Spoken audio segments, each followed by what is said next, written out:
Hello, this is Memphis Communiversity. Today we are practicing some AP Calculus free response questions, and today we are going to be doing accumulation fricks or rate n fricks. So let me try to describe what exactly we are doing.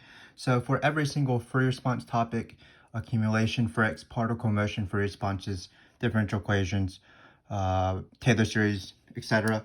What we've done here at Memphis Communiversity is we have made 10 practice questions for each topic, and they range from difficulty number 1 all the way up through difficulty 10. So if you watch each video series, all 10 videos plus the overview, so I guess there's 11, what will happen is that you'll just slowly progress and you'll slowly master how to do each free response question. So today we are starting our accumulation free response question playlist, difficulty number 1. Let me talk to you a little bit about accumulation free response questions. Usually they are calculator, but they vary quite differently in terms of givens and things like that, as opposed to something like particle motion or graph free response questions.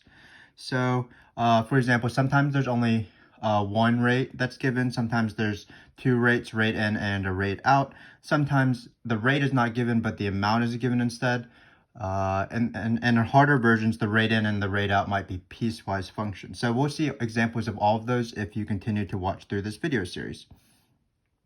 So again, it's not too bad of a frick. It's not the hardest frick imaginable, especially because it's a calculator. So oftentimes it will appear both on AB and BC as the first exam or the first free response question of your year's exam. So let's get started.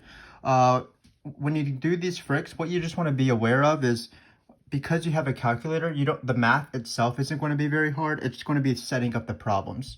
So you're always trying to think about whether you should use an integral, whether you should take a derivative, or whether you should keep the function the same. So as we do these questions, we are going to be asking that question: integral, keep the same, or derivative. So keep in mind that usually the givens in this free response questions are a rate, maybe two rates, rate in and rate out. If you want to see an example of that, that will be difficulty number 2. So for example, if we want to find an amount, well, we're going to take an integral. That's what the word accumulation means. If you want to find the amount of something over a certain time period, you use the integral of the rate. If you want to see whether the amount's increasing or decreasing, you would just use the rate, because the rate is the derivative of the amount formula. And then finally, you might want to see whether the rate is increasing or decreasing. And in that case, we'll be taking a derivative of the rate. So let's get started. Again, sort of mentioned all the answers before we did it, but let's get going. It says, show that the number of, so we have this, let's read the question first. So we have the rate of change of some number of chickens on my friend BBZ's farm, a former student, and on this farm of hers, the number of chickens, the rate of the number of chickens is increasing or decreasing at this rate per week. And then we also have 50 chickens on BBZ's farm at time t equals 0. Why do they give you that information? That's going to eventually be used for the Fundamental Theorem of Calculus. It's pretty similar to a particle motion free response question. So let's keep going. It's been a longer intro than normal. So it says, show that the number of chickens is decreasing at t equals 1. So again, remember that there's always 3 things you want to be thinking about. Do I take an integral here? Do I take a derivative? Or do I just use this function without doing anything to it? And in this case, we're going to write the number of chickens as the amount of chickens. So the amount of chickens, we're going to call A of t. So this is the number of chickens. Well, it looks like anytime you want to see whether something is increasing or decreasing, you take that derivative. So we have the amount of chickens right here, the number of chickens at any time. We'll eventually have a formula for that in a future example, I think part D. So we are trying to find the amount of chickens and how much that amount is changing. So again, anytime you have a function, what you want to do is you want to take the derivative of that function and see if it's negative or positive. So the derivative of the amount happens to be r of t, because the rate, r of t is the rate of change of the number of chickens. So the rate of change, meaning the derivative of the number of chickens is R of t. So in this case, when we ask the question, should we take the integral, should we just plug in a number, or should we take the derivative of R of t? Here, we're actually just going to plug in. So we're just going to plug in R of 1. So because, again, to tell if anything is increasing or decreasing, you see if it's positive or negative. So R of 1. So all we're going to do is plug in 1 into this function, and we have a trusty calculator here. So this is my calculator, Freddy. Let's see what it can do. So again, I'm not typing in an integral or a derivative or a graph. I'm just literally plugging in 1 into this value. So it's going to be 2 ln of 1 plus 1, which is 2, times, let's put parentheses around this because it's cosine squared. Be careful with the cosine squared. That means cosine of that number, all of that squared, including the cosine. So it's going to be cosine of 2 as well. But all of this is being squared. And then finally, we just have a random minus 1. So it looks like it's negative 0.599, which we can round to negative 0.760.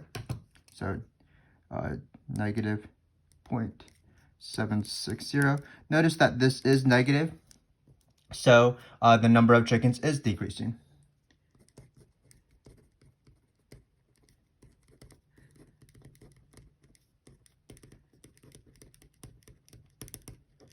If you want to, the units, I don't usually provide units if they ask it, but just for instructive sake, this is a R value, so the units of R of 1 will be the same as the units of R of t, which will be chickens per week.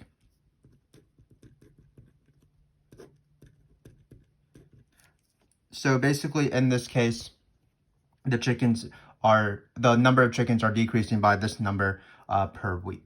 So again, anytime you see an increasing, decreasing question, what you want to do is you want to find what you want to be increasing or decreasing. In this case, it's the number of chickens. Then you take the derivative of that, but the derivative of a prime, or the derivative of a, is just R of t, because R is the rate of change of the number of chickens, and rate of change is the derivative at a point. Because I always do these increasing, decreasing questions the same way. For example, in the second question, it says at time t equals 1, is the number of chickens decreasing at an increasing rate or decreasing at a decreasing rate? So in this case, a lot of students have trouble because the wording is kind of weird. What does it even mean for something to be decreasing at an increasing rate or decreasing at a decreasing rate? Well, in the first part, we showed that the number of chickens is decreasing. So we do know that the number of chickens is decreasing. Right here and here. So what we want to know is whether the rate is increasing or decreasing. So in the first part, we saw whether the number of chickens was increasing or decreasing, and we took a derivative of that, which was the rate. Here, we're going to be doing the same thing. We're going to locate the rate. So the rate is this function at the top. And again, anytime you want to see if something is increasing or decreasing, you take that derivative. So in this case, when we answer the question, should we take a derivative, should we take an integral, or should we just plug in a number? Here, we're actually going to take a derivative of r, because we want to see if r is increasing or decreasing, not the amount of chickens or the number of chickens is increasing or decreasing. So again, it's the same exact thing. Find the thing you want to see is increasing or decreasing, take that derivative. In the first question, the derivative happened to be r. In this case, we're starting with r, trying to see whether r is increasing or decreasing. So what we want to do is we want to take a derivative of r and plug in 1. So we want to find r of prime of 1, basically. But of course, this is the hardest part, determining whether you take a derivative, an integral, or keep the same, because we are not going to take this nasty derivative with power rule and chain rule and things like that. We have Freddy here by our side. So once we can set it up, we can turn to Freddy and see what Freddy has to say about this. So again, we're just taking a derivative. You don't even need to take a derivative and plug in the number. Freddy can do it all for you. So we're going to go to math, derivative here. You can choose any variable you want as long as you're consistent. So I like to choose x's. And then you just carefully type this in, which I'm not very good at. So I might make a mistake. But mistakes are pretty common in math, and they are not to be something that you're ashamed of, because everybody makes them. They're how we improve. So we have x squared plus 1. I'm going to close these parentheses. So that's the ln part. Then I'm going to write times. Oftentimes, especially I think in the Inspire or maybe in all the calculators, you can't just write these together. You can when you're writing them down, but you can't when you're typing in a calculator. So you do need a times in between functions. And again, cosine squared t plus 1 is the same thing as cosine t plus 1 squared. So just be aware of that when you're typing it into a calculator. So it's going to be cosine of x plus 1 in this case. Close those parentheses, that's for the cosine. Close those parentheses, this is for the squared. And then finally we had a random minus 1. That looks like the derivative, and we want to plug in so the vertical bar notation means whatever number you want to plug in. For example, 1 here, you plug in that number. So it's going to be 1. Hopefully this works. 1.396. 1.396. And so this is positive. And so in our question, we do know the number of chickens is decreasing. That was from the first part because that derivative was negative. And now we know that it's going to be at an increasing rate because the rate's derivative is positive. So the number of chickens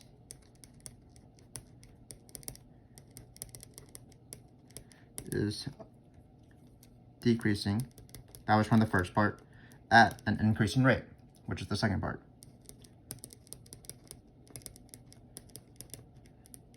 So really you can picture this guy r prime as really sort of like the acceleration, because r is sort of the velocity, it's the rate, it's the derivative of this amount, the number of chickens.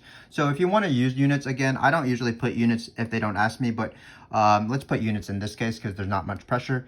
So if the units of r was chickens per week, that means the units of r prime will divide by another time unit. So this unit would be chickens per week, or chickens per week squared is another way to say that. Similar to how velocity is usually in meters per second, so acceleration is in meter per second squared. So let's again review what we did for A and B because they're very similar.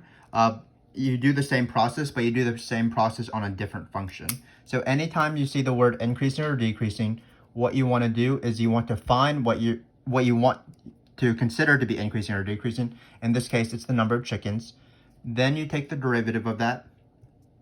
So in this case, the derivative happened to be r, and you plug in the number into the derivative, which happened to be r, and you just see if it's negative or positive. And that will tell you whether your original function, what you care about is increasing or decreasing, is in fact increasing or decreasing based off the sign of the derivative. The second question was very similar, but instead of seeing whether the amount was increasing or decreasing, which we proved in part A, we wanted to see whether the rate was increasing or decreasing. So same thing, find the thing you want to see is find the thing that you want to consider to be either increasing or decreasing. So in this case, it is the rate, which is r of t, the very given from the very beginning. And then we want to see whether r's derivative is positive or negative because we want to see whether r is increasing or decreasing. So we just plugged that in using a calculator, got this number, and then because this is positive, that meant r is increasing. So again, anytime you want to see if a function is increasing or decreasing, all you do is you find that function, take the derivative, and then plug in the number, see if it's positive or negative. But sometimes it's pretty tricky. Sometimes you want to spend a little bit of time as you do this work to find exactly what function they care about. What function do you care is increasing or decreasing? Once you have that, then you just take a derivative. So in this case, first one was number of chickens, take the derivative as r. This one, it's the rate, take the derivative, it's r prime. So hopefully that makes sense. Okay, so the next question is how many chickens are on BBZ's farm, my friend BBZ, at t equals 6. And it also says round your answer to the nearest whole number. So again, when we answer the question of whether we should use an integral, whether we should use a derivative, or rather should we just keep the function the same, we just want to read the question carefully. So in this case, we want to find the number of chickens. The number of chickens will be used with an integral in the Fundamental Theorem of Calculus, as I'm about to explain. So here, remember in this first part, we just kept the same because a prime happened to be r. In this one, we took the derivative. R is r prime. Now it's ready for the integral. So this is how the Fundamental Theorem of Calculus works. So again, I'm going to label a of t as the number of chickens just so I can have a variable. So the formula is a of t is equal to, So because you're using the fundamental theorem of calculus, you do need to use the given point. So there are 50 chickens at time t equals 0. This is the given time. This is the given number of things, or chickens in this case, or the amount. So what I like to do is I always like to put, we can write a of 0 for now, plus the initial time, so it's 0, all the way up to the top variable, which is t. And then we are going to plug in this function right here, r of x. So this is the fundamental theorem of calculus. This is why free response questions are called accumulation fricks. Basically what happens is the integral just by itself is the amount of chickens that increase, the accumulation of chickens over a certain time period. And then what you have to do to find the amount at the given time, or the want time, is to add the given amount. So that was a bit of a mouthful. Let me sort of explain myself again. So this integral, again, is the accumulation of how many chickens grew on the farm from time 0 to, say, time 7. To find the amount at 7, you would have to add the number of chickens that were already there.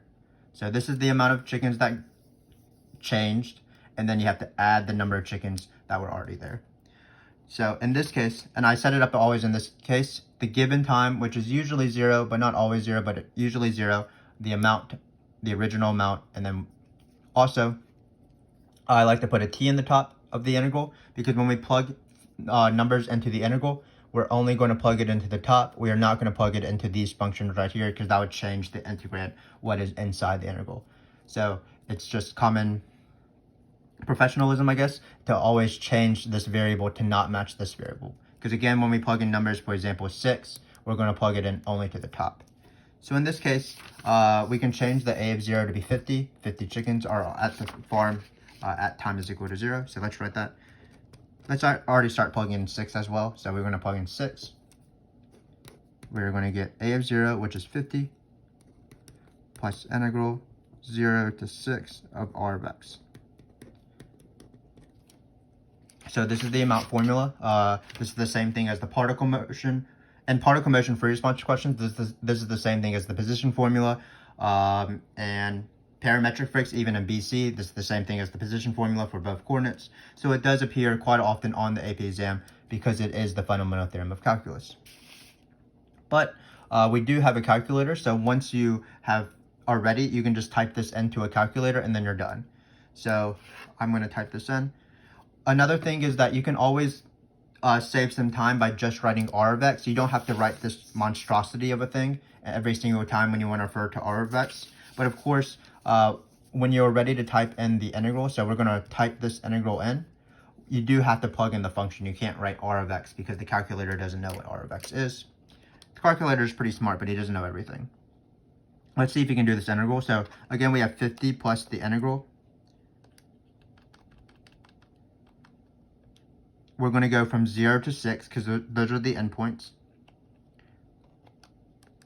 And then instead of typing r of x, we're going to type in this function right here. Again, we're going to be careful with parentheses and things like that.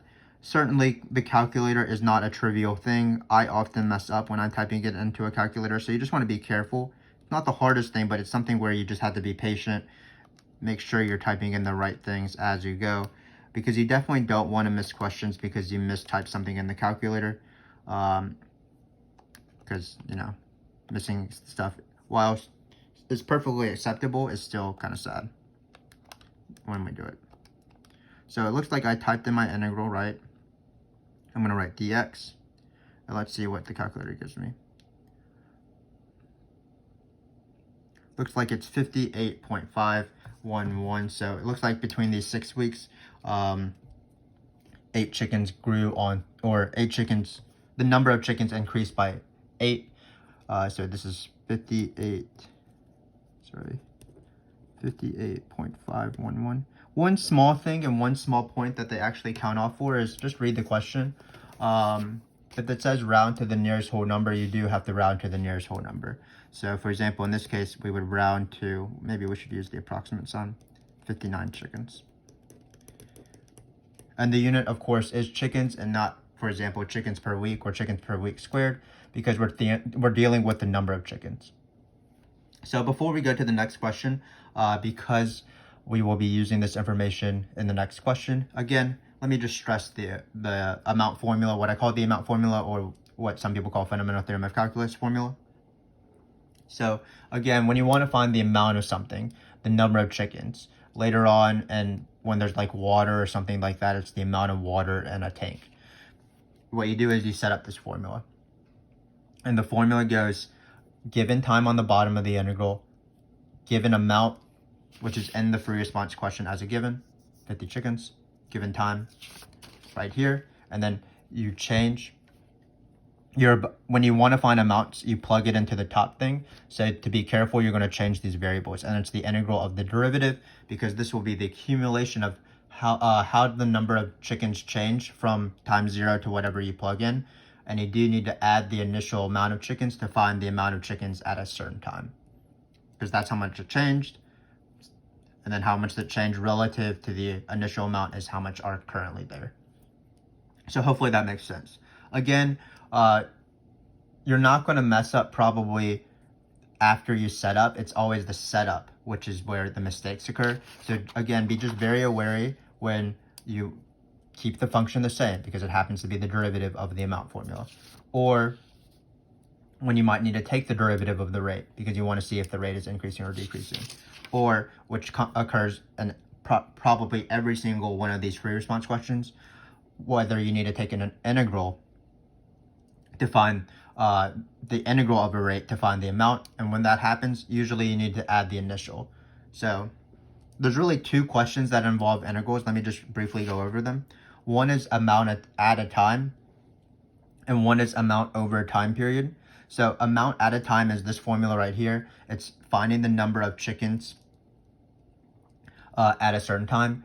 There's another amount question, which is not asked as often, but is still asked, which is find the net change of the amounts over a time period. Or for example, when you do rate in, rate out, it's like find how much water came in or how much water came out or something.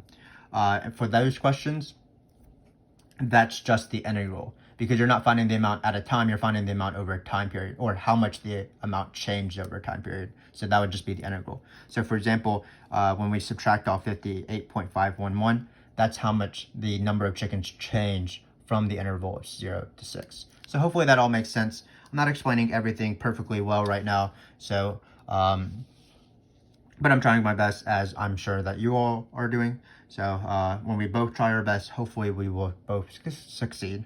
So let's do this last question, which is often on these questions, which is absolute max or min. If you want to, you can watch a video on absolute max or min, just the process. We have that on our channel. But for now, let's just do this question. So when you do the absolute max or min process, this is the closed interval method. So this is the closed interval method.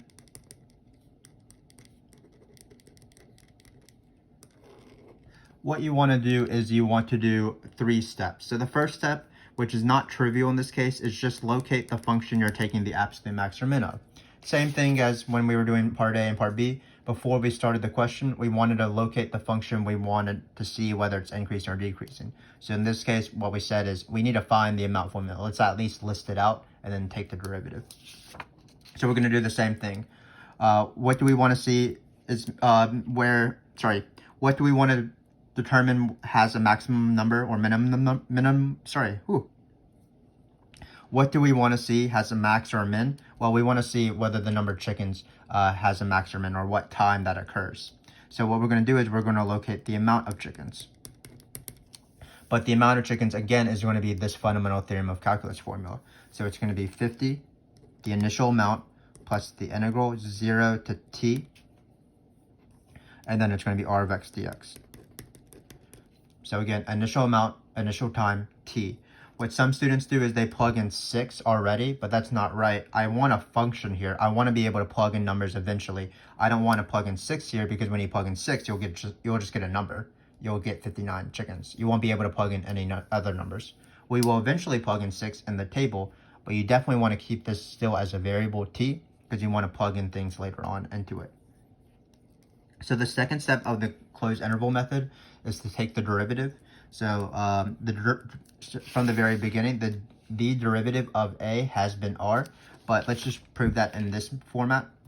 So it's the critical point step where you take the derivative and set it equal to 0. I can never pronounce the word derivative, and I'm a calculus teacher, which is kind of sad. But let's take the derivative. So it's a prime of t. The derivative of 50 is 0 because it has no t's, it's just a constant. So it'll be 0 plus something. And then this is the second half of the Fundamental Theorem of Calculus. The first half was coming up with this formula. The second half says if I'm taking a derivative of a function that's an integral, because derivatives and integrals are basically inverse processes, you just get the integrand with the variable plugged in. So in this case, you just get r of t, which is what we actually already knew from it's what we actually knew from the very beginning, because the derivative of the amount is the rate of change of the number of chickens, and that's what r of t has been since the very beginning. Can't really talk today, but hopefully you have been following along. So when you have your critical point step, don't just take the derivative, actually set it equal to 0, because they can give you points for setting it equal to 0, even if you don't find the zeros correctly. But we do have to find the zeros now. So what we're going to do is we're going to try to find the zeros of this function. Again, we can do this using a calculator. So we have y equals, we're going to delete all the ones that are already here. And then we're going to type in this function right here. Again, just be careful. So it's going to be 2 ln of x squared plus 1 times cosine. No, it's cosine squared, so let's be careful. So let's put parentheses instead, because again, it's cosine squared. So cosine of x plus 1. Close those parentheses to square it. And then finally have a random minus 1. I think that's right. Usually when they give you an interval, it's often good to change your x minimum value and x maximum value to that in the Windows settings. So for example, in this case, I'm going to change mine to 0 to 6.2-ish. So that it's zoomed in basically where we want it to be zoomed in. So I'm going to hit graph now. So it looks like there is going to be 2 zeros, or even perhaps 3 zeros, which is not going to be too terrible. Obviously, it's more annoying when there's 3 zeros, but it's, because we are going to be doing the same process to find the zeros, it's not going to be too bad. So what I'm going to do is I'm going to go to second calc. I'm going to go to 0. Left bound means just go to the left of the 0. So let's take this first 0. Let's keep scrolling down to what we might as well get it over with now. So left bound, right bound a little bit past it. And then Freddie wants some help, so we're going to give him a guess. Looks like this one is going to be 1.342. So that's my first 0 that I'm going to write down. And again, this is a pretty annoying process because you have to find each of these with a calculator, but it's not a hard process per se. So I don't mind doing it. So the second 0 is going to be over here-ish.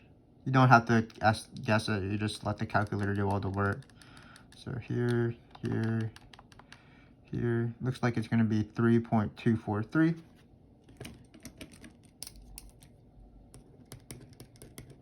And then finally, we have one more 0. Bear with me. Sometimes you have multiple zeros. One thing to keep in mind is that because we are doing a max, technically we only had to do this 0 because we could have said something like, I'm only going to consider the rel maxes when I do this table. But you have to write that sort of sentence to accompany your table. And if you're just lazy like me, I just do every single 0 to not consider anything. And that's perfectly fine as well. So you can rule out the rel mins, like this is a rel min because it goes from negative to positive. And we're doing a max, so there's no way it can be the max. But if you just want to just consider every single 0, it's not too bad. 4.141 is the answer. So we have done the first 2 steps. We have located the function, we have taken the derivative, set it equal to 0, and now we have solved our t's. And finally, we're ready for the table. So this is the table. Probably didn't leave myself enough room. We have t's on one side. And again, why do I like to write the locate? Because it'll be easier to plug in values if I can just see it on my paper. So in this case, the left side or the right side of the table is going to be A's values, the number of chickens at a certain time. So how many values do we have to plug in this table? Well, you always plug in the interval, so it's going to be 0 to 6. And then you plug in any number in between, so we do have to include all 3 of these. So I'm going to write it small because I am running out of space. 3.243, 4.141. So again, it looks kind of annoying because you do have to do 5 integrals, but you can use a calculator and you can sort of copy what you wrote.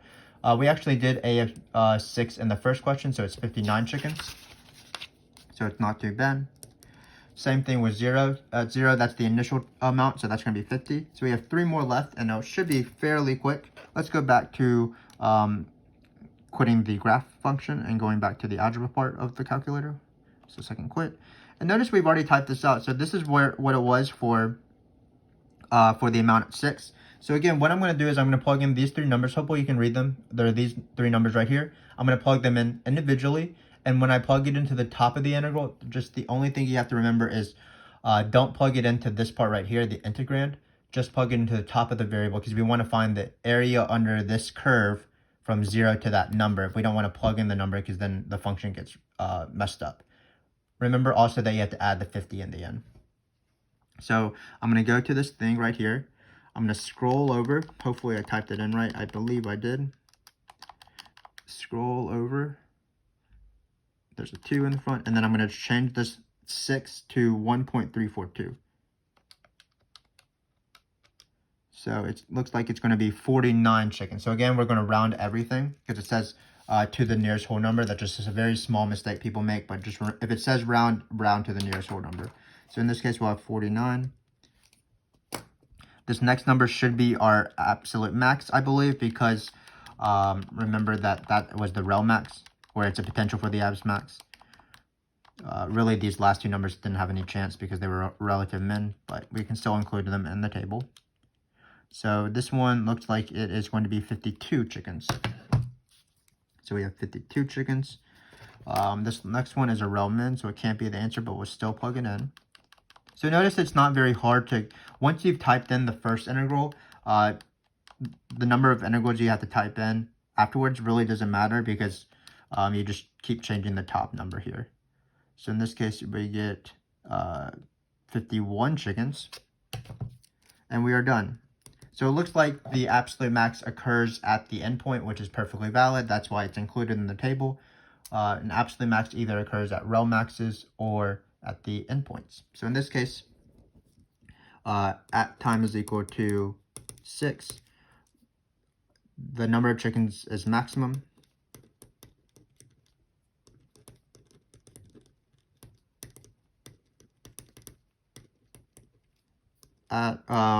With 59 chickens. Great. So this is the closed interval method. This is how it works even when you have 2 rates, like a rate in minus rate out. Watch our next video for an example of rate in minus rate out. It's very similar to this. But what you do is you locate the function that you want to see is, has a max, or where it has a max. In this case, it's the number of chickens. So the number of chickens is you use the Fundamental Theorem of Calculus to come up with this formula, given time, given initial value, given an amount value, the initial number of chickens. And then you set it up like this, integral of the rate. Then you take the derivative, which of course is just the rate. Use a calculator to find these numbers. Finally, you construct a table where on the left side it's t values with endpoints and also critical points that fit within those endpoints. So it's from 0 to 6. Then on the right column, a little bit harder, what you do is you individually plug in these 5 numbers into this integral, and you're only plugging it into the t, plug into the t, plug into the t, plug into the t, but you do not plug it into this part right here. And remember to add 50, and this will be the amount. And this is the closed interval method in every single question. Locate the function, take the derivative, set it equal to 0, construct a table where you plug in the values into the locate step. So that is it for our first free response question difficulty on accumulation number 1. I did struggle a little bit at points, but these free response questions, while they're sort of the more standard questions and you can practice them quite a bit, they are somewhat tricky, even at the level of difficulty number 1. So hopefully you got something out of it. Remember, our big thing was deciding in every single question whether we should take a derivative, whether we should take an integral, or whether we should just plug in a number into the rate and not do either of those 2 things. So in the first one, because the derivative of the amount formula is r, and we want to see if a is increasing or decreasing, which depends on the sign of the derivative, R happened to be the derivative of the number of chickens. It's the rate of change of the number of chickens. So all we did was plug in. In the next question, we wanted to see whether R was increasing or decreasing. So in that case, we had to take the derivative of R, which is R prime, and then we plugged in. When we want to find the amount of chickens at a time, or even if we wanted to find the number of chickens, or sort of the net change of the number of chickens over a time period, anytime we're trying to find the number of chickens in some way, and not the rate of the number of chickens, we need to set up an integral using Fundamental Theorem of Calculus. So this is the formula for finding the number of chickens or finding the amount of something at a certain time. It's always given value on the bottom, given amount or number of chickens